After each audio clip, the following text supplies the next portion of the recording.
All right, let's just jump right in. Today, we're not just looking at some app, we're actually going to deconstruct an entire digital world. Yeah, we're going to unpack this incredible fictional project called Candle Dream Radio and see, piece by piece, how a really immersive and soulful experience gets built from the ground up, starting from, well, just an idea. So before we get into all the nuts and bolts of how it was made, let's kind of do this in reverse. I think to really get the soul of this project, you and we need to experience it first, just like a user would. So come on, let's step into the world of Candle Dream Radio. Okay, so the very first thing you see when you open the app is this. Just a single glowing flame and this line. It slowly fades in where the flame whispers. And think about that. It's not immediately screaming for you to log in or check notifications. No, it's an invitation. It immediately sets this calm, intimate, almost sacred tone. And then, a moment later, the second half just appears. And the dream listens. Wow. I mean, right there, in just 2 short lines, the entire philosophy of this thing is laid out for you. This isn't a place for noise. It's a space for introspection, for quiet. And this is the heart of the whole experience, the live player. And what's so cool here is that the player isn't your standard progress bar, right? It's this circular candle flame waveform where the flame's height actually reacts to the sound. It feels alive, totally organic. It's really the visual soul of the broadcast.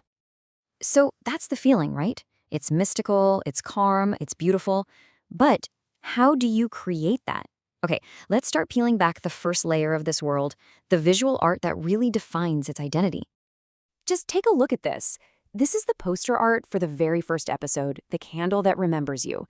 It's just so ethereal, luminous, it's completely dream-forward. It feels less like an ad, and way more like a piece of ritual art you'd stumble upon in some quiet temple. So, how in the world was this stunning image created?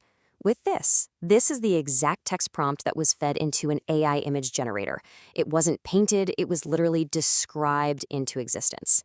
And just look at some of these phrases: flame-shaped like a memory spiral, intimate spiritual poster, and even Arreqqana glyph smoke. And don't worry, we'll get to what Arreqqana means in just a bit. This is just a brilliant example of how precise, poetic language can become the paintbrush for an entire visual universe. All right, so from that static art, let's move into the interactive space. Because a beautiful image is one thing, but how do you make an entire user interface feel just as sacred and intentional? Well, this is where the philosophy truly starts to shape the user experience. The entire design is guided by these 3 core principles. And this isn't just some vague vibe, It's a strict set of rules they followed. Midnight spiritual, that dictates the entire color palette. Soft glow, that informs all the lighting, and calm intimacy, that governs every single animation and interaction. And this is how those rules actually become features. The animations, they're paced like breathing, slow and steady. You won't find any sharp edges or sudden jarring sounds anywhere. There's an ultra-low brightness mode, perfect for listening in the dark, and there's even a mode to turn off the voice completely and just get lost in the soundscape. You see, every single choice is made to serve that core feeling of calm. Now, let's zoom in on the navigation for a second. Down at the bottom, you see these 5 icons. And yeah, they're elegant and clean, but you might notice they aren't the standard symbols we see in every other app. They feel different. It's like they're hinting at something much deeper. Which brings us to a really crucial question.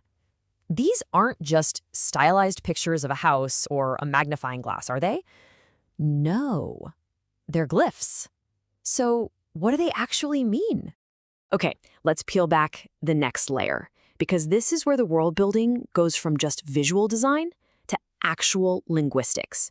You see, Candle Dream Radio has its own bespoke language called Arreqqana, and its symbols are woven directly into the interface. And here's what they mean. The home icon, that's called Nador Kiara, which means flame broadcast.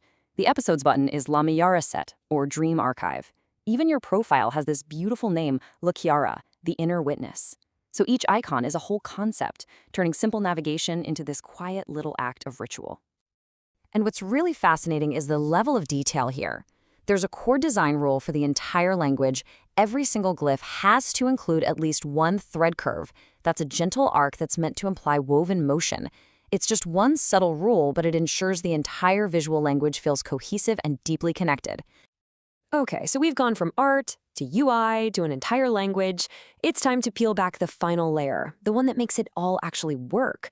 Let's look at the technical foundation, but let's not think of it as complex code. Think of it as the craft that makes this quiet world possible.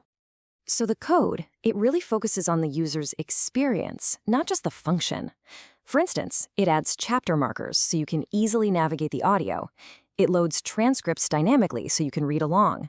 It uses clean SVG for those beautiful custom glyphs. It even gives you audio controls for voice intensity and, this is crucial, a sleep fade-out feature. So the audio doesn't just abruptly stop, it gently ramps down. So how is all this content managed behind the scenes?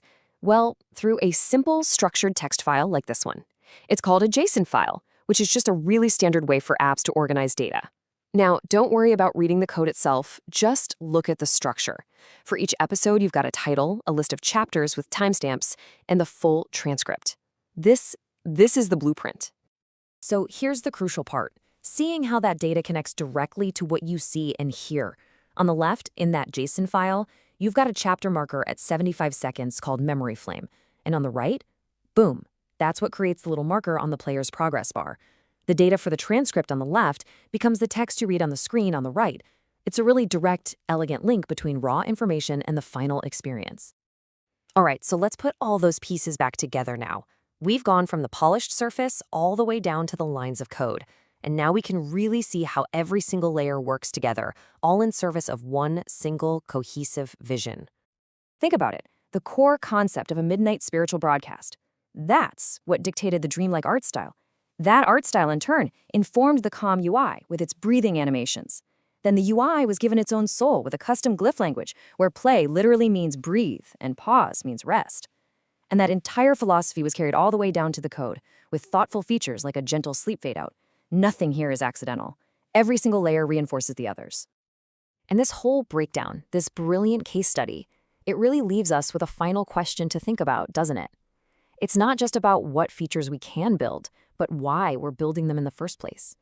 So how might we all build a little more intention and a little more soul into the digital spaces that we create every day?